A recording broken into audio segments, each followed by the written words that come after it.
ആറള ഫാമിൽ കാട്ടാന ശല്യം രൂക്ഷമായി തുടരുന്നു. കാർഷിക ഫാമിന്റെ 6ാം ബ്ലോക്കിൽ കഞ്ഞിപ്പുര നശിപ്പിച്ചു.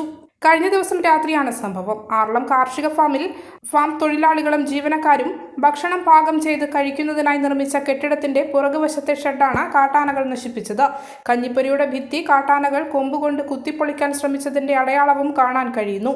ആറളം കാർഷിക ഫാമിൽ ഉൾപ്പെടെ കാട്ടാനയുടെ ശല്യം അതിരൂക്ഷമായി തുടരുന്നതിനിടയിലാണ് 6ഓളം കാട്ടാനകൾ കഴിഞ്ഞ ദിവസം രാത്രി 6ാം ബ്ലോക്കിൽ നാശം വിതച്ചത്. ആറളം കാർഷിക ഫാമിൽ ഉൾപ്പെടെ തമ്പടിക്കുന്ന കാട്ടാനകളിൽ 5 കാട്ടാനകൾ അപകടകാരികളാണെന്നും ഈ കാട്ടാനകളാണ് ഫാമിൽ ആളുകളെ കൊലപ്പെടുത്തുന്നതെന്നും പറയപ്പെടുന്നു. ഇതിൽ ഒരു മോഴയാന ഉൾപ്പെടെ 6 ആനകളാണ് 6ാം ബ്ലോക്കിൽ എത്തിയത് എന്ന് സെക്യൂരിറ്റി ജീവനക്കാർ പറഞ്ഞു.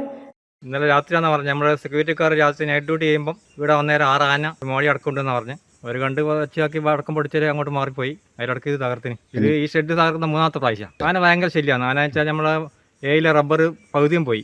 36 ഏക്കർ സ്ഥലത്തിലെ പകുതി റബ്ബർ ആന നശിപ്പിച്ച് തൊലി പൊളിച്ച് നിന്ന് നശിപ്പിക്കുക. ഇതുപോലെ നമ്മളെ ബ്ലോക്ക് 6 ഓഫീസിന്റെ വണ്ടി വെക്കുന്ന ഷെഡ് 3 പ്രാവശ്യം പൊളിച്ച്. ഒരു വേറൽ പൊളിച്ചിട്ടിട്ട് ഇതാ നിർത്തിയ അവസ്ഥ. തൊഴിലാളികൾ കഞ്ഞി വെച്ച് പിടിക്കലും അവർ ഭക്ഷണം ഉണ്ടാക്കുന്ന സ്ഥലമാണ് ഇത്. രാത്രി എന്തോ പകൽ വെച്ചാൽ ഇപ്പോൾ ആനക്കുള്ള ഭയങ്കര ശല്യക്കാടായി.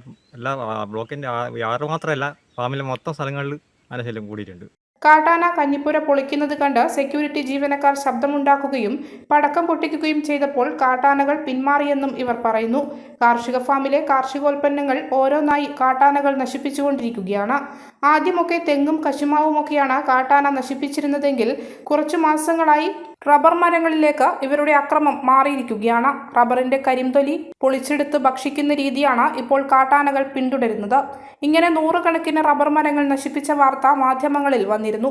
ജനവാസ മേഖലയിലും കാർഷിക ഫാമിലും നാശം വിധിക്കുന്ന കാട്ടാനകളെ മയക്കുവെടി വെച്ച് പിടിച്ച് ഉൾവനത്തിലോ മറ്റ് ആനസങ്കേതങ്ങളിലോ വിടണമെന്ന ആവശ്യം ശക്തമായി ഉയരുകയാണ്. കാട്ടാനയുടെ ശല്യം അതിരൂക്ഷമായി ആറളം കാർഷിക ഫാമിൽ ഉൾപ്പെടെ നേരിടുകയാണ്. ഇപ്പോൾ നമ്മൾ മനസ്സിലാക്കിയെടുത്തോളം 5 അപകടകാരിയായ കാട്ടാനകൾ ആറളം കാർഷിക ഫാമിനകത്ത് തമ്പടിച്ചിട്ടുണ്ട് എന്നാണ് പറയപ്പെടുന്നത്. ആ ആനകളാണ് അക്രമമൊക്കെ നടത്തി മനുഷ്യരെ കൊന്നിട്ടൊക്കെ ഉള്ളത് എന്നാണ് പറയപ്പെടുന്നത്. ഇപ്പോൾ ഒരു വലിയ അപകടകാരിയായ ഒരു മോഴ ആന ഉൾപ്പെടെ ഇന്നലെ രാത്രി ആറളം ഫാം കാർഷിക ഫാമിലെ 6ാം ബ്ലോക്കിൽ അവർ കഞ്ഞി വെച്ച് തൊഴിലാളികളും ജീവനക്കാരും കഞ്ഞി വെച്ച് ഒഴിക്കുന്ന കഞ്ഞിപ്പരയുടെ പിറകുവശമാകെ തകർത്ത് അതിൻ്റെ കൊമ്പുകൊണ്ട് കഞ്ഞിപ്പരയുടെ ഭിത്തി കുത്തി പൊളിച്ച് ഇട്ടിരിക്കുന്ന ഒരു അവസ്ഥയും ഇപ്പോൾ വന്നിട്ടുണ്ട്. 6ഓളം ആനകളാണ് ഇന്നലെ ആ മേഖലയിൽ ഉണ്ടായിരുന്നത്. അതിനകത്ത് ഈ അപകടകാരിയായ ആന ഉണ്ട് എന്നാണ് രാത്രിയിലെ സെക്യൂരിറ്റി ജീവനക്കാർ ഇത് കണ്ട് മനസ്സിലാക്കി നമ്മളോട് അറിയിച്ചത്. എന്തായാലും ഒരു ഭാഗത്ത് കാട്ടാനകളെ ഓടിക്കുന്നതിന് വേണ്ടിയിട്ടുള്ള തകൃതിയായ പരിശ്രമം വനം വകുപ്പിൻ്റെ ഭാഗത്തുനിന്നുണ്ടാകുമ്പോൾ മറുഭാഗത്ത് ഓടിച്ച കാട്ടാനകൾ തന്നെ ഒന്നുകിൽ തിരിച്ചു വരികയോ അതല്ലെങ്കിൽ ഇവിടെ തന്നെ കാർഷിക ഫാമിൽ തമ്പടിക്കുന്ന കാട്ടാനകൾ രാത്രികാലങ്ങളിൽ വലിയ അപകടകരമായ വിധമുള്ള അക്രമങ്ങളാണ് ഇവിടെ നടത്തുന്നത്.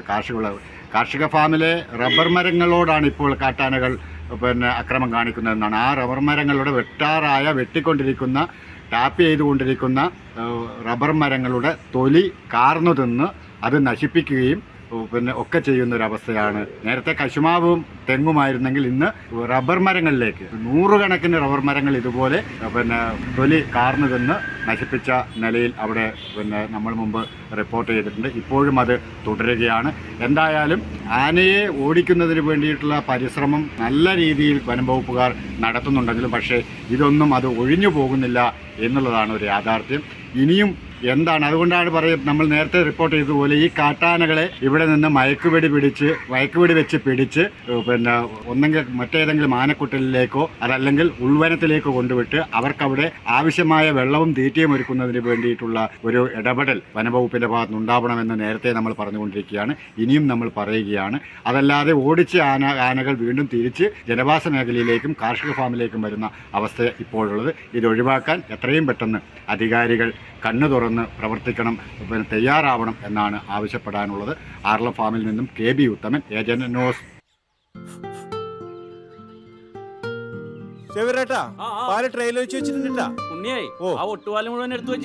അതെന്ത് ചോദ്യാന്ന്?